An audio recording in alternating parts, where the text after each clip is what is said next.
Certamente você já ouviu falar do tema A Grande Resignação, ou originalmente, como surgiu, Great Resignation.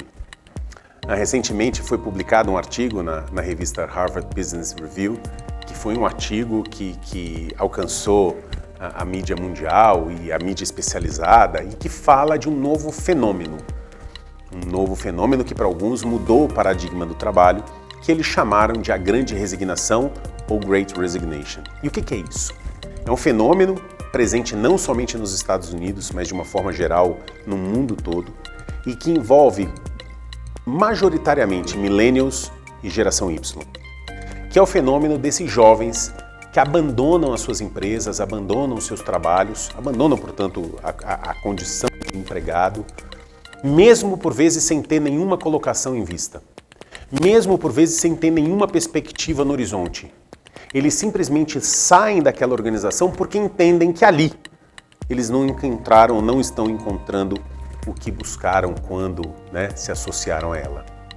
Algumas pessoas ainda falam de a grande resignação também como aquele colaborador que faz somente o necessário, ou seja, faz o suficiente para não ser mandado embora e para ali cumprir seu tempo de jornada de trabalho entre 9 e 5 da tarde. Meus caros, é muito fácil nós culparmos a geração Y e os millennials por isso, como já vi alguns fazendo. Um bando de mimados, nunca passaram por dificuldades. Um líder falou para mim, eles fazem isso porque tem um pai por trás que paga as contas, queria ver se fosse como eu, casei cedo, tinha filhos, precisava trabalhar, eu não entendo essa geração. É muito fácil encontrarmos um responsável, um culpado. Mas eu queria fazer uma reflexão talvez um pouco mais profunda com você, líder que está assistindo isso, e trazer para você talvez a parcela de responsabilidade que lhe cabe. Esse fenômeno foi muito acentuado, aliás, alguns dizem que surgiu com o advento da Covid-19, com o elemento da pandemia. Ou seja, durante a pandemia, algumas pessoas perceberam que podiam sobreviver sem os seus trabalhos, algumas pessoas tiveram mais tempo para refletir, buscaram novos caminhos. Então, entende-se que esse fenômeno surgiu a partir da pandemia. O que eu queria dizer é que não é verdade. Ele surgiu através de uma cultura organizacional que nunca, por vezes, valorizou o colaborador, que não tinha plano de carreiras e salários, que pagava mal porque podia pagar e aquela pessoa precisava do emprego, por uma liderança que não desenvolvia suas pessoas, por não ofertarem senso de propósito e pertencimento. A pandemia só foi o elemento que catalisou isso, que acentuou. E, de fato, hoje existem muitos jovens que falam, eu prefiro ficar em casa, diminuir minhas despesas ao extremo, fazer ali um bico ou outro, do que estar de 9 a 5 trabalhando para alguém que eu não acredito, um trabalho que eu não acredito, sem qualquer propósito, sem qualquer senso de pertencimento. E, meus amigos, esse é um paradigma novo de trabalho que precisa ser observado.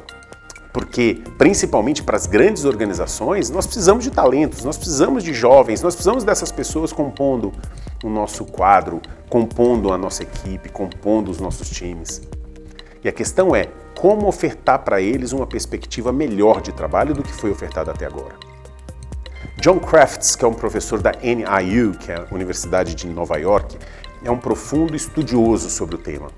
E o Crafts diz o seguinte, talvez nós tenhamos 2 elementos principais para justificar a grande resignação, ou a Great Resignation. O primeiro deles, a falta de equilíbrio entre trabalho e vida pessoal.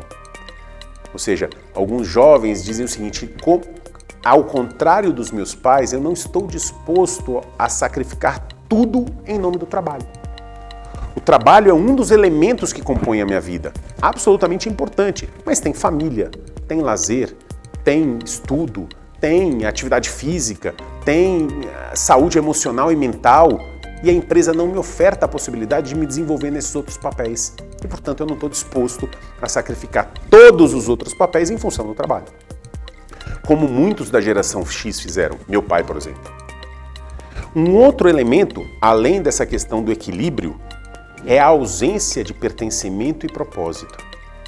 O que nós ouvimos com frequência desses jovens é que eles não encontram nenhum senso de propósito nas suas organizações. Eles não encontram uma razão forte o suficiente para acordarem todas as manhãs e fazerem o que fazem. E aqui, meus caros, há uma oportunidade. Há uma oportunidade para a liderança dessas organizações refletirem sobre o seu papel e trabalharem ativamente junto a esses jovens, desenvolvendo-os, ofertando pertencimento, criando senso de propósito, missão, valores, dando voz e pertencimento a essas pessoas. Porque o fato é que, se nada for feito, daqui a 20, 10, 20, 30 anos, nós não sabemos como o mundo do trabalho estará. O fato é que nós estamos no meio de uma grande mudança, uma grande transformação. E me parece que é um assunto extremamente relevante para estarmos atentos. Repito, principalmente as grandes organizações, em como atrair, manter e desenvolver esses talentos.